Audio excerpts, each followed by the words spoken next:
రాష్ట్ర కేబినెట్ అధ్యక్ష శాసనసభకే తప్ప మండలికి జవాబుదారీ కాదు అన్న వాస్తవం ముందు అధ్యక్ష.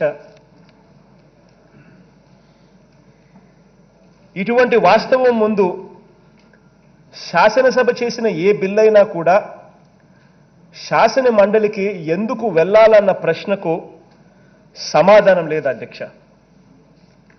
ఇవాళ వారు చేస్తున్న రాజకీయాలు ఈ స్థాయిలో దిగజారిపోయిన తర్వాత చూస్తూ ఉన్నప్పుడు అధ్యక్ష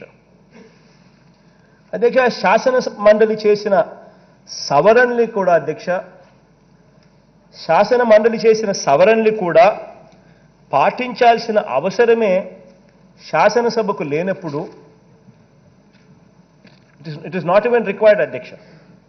వాళ్ళు సవరణలు చేసి పంపించినా ఆ సవరణలు ఆమోదించాల్సిన అవసరమే లేదు అధ్యక్ష.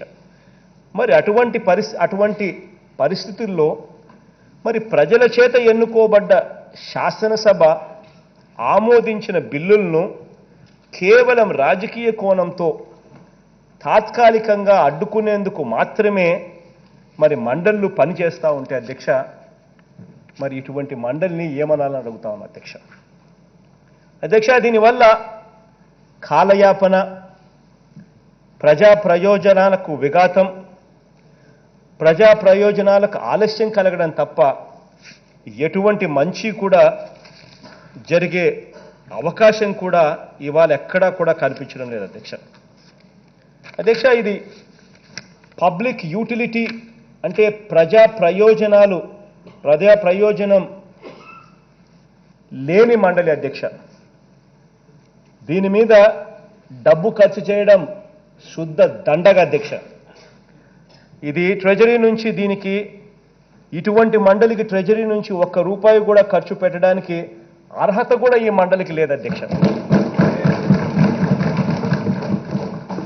ఇటువంటి మండలికి సంవత్సరానికి దాదాపుగా 60 కోట్ల రూపాయలు రాష్ట్ర ప్రభుత్వం ఖర్చు చేస్తూ ఉంది అధ్యక్ష. ఇంతింత సొమ్ము ఇటువంటి దండగ పనికి ఖర్చు చేయడం ధర్మమేనా అని చెప్పి కూడా అందరం కూడా ఆలోచన చేయాలి అధ్యక్ష. మనమంతా ఒక తాటి మీద గట్టిగా ఉందాం కాబట్టి, గట్టిగా నిలబడగలిగినాం కాబట్టి ఆయన కూడా మెడలు వంచక తప్పలేదు. ఈరోజు మెడలు వంచక తప్పలేదు. ధర్మం, న్యాయం ఈరోజు గెలిచింది. మామూలుగా అయితే పోటీ పెట్టకూడదు. మనకు 600 చిల్లర ఓట్లు ఉన్నప్పుడు, వాళ్ళకు 200 చిల్లర ఓట్లు ఉన్నప్పుడు అసలు పోటీ పెట్టాలని ఆలోచన చేయడమే దుర్మార్గం. ఆలోచన చేయడమే ధర్మం కాదు, ఆలోచన చేయడమే ఒక అన్యాయం. ఎందుకనంటే నీకు సంఖ్యాబలం లేనప్పుడు నువ్వు ఎందుకు పోటీ పెడతా ఉన్నావు అంటే మేము కొనేదానికోసమే కదా, ప్రలోభాలు పెట్టేదానికోసమే కదా, మన తప్పు కదా. అలా చేయడమే ధర్మం కాదు.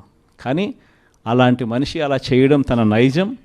ఆ మనిషి తను అదే మాదిరిగానే చేసినా కూడా వైఎస్ఆర్ కాంగ్రెస్ పార్టీ కార్యకర్తలందరూ కూడా, నాయకులందరూ కూడా ఒక తాటి మీద గట్టిగా విలువలకు, విశ్వసనీయతకు గట్టిగా నిలబడ్డారు కాబట్టి ఆయన తల వంచక తప్పలేదు.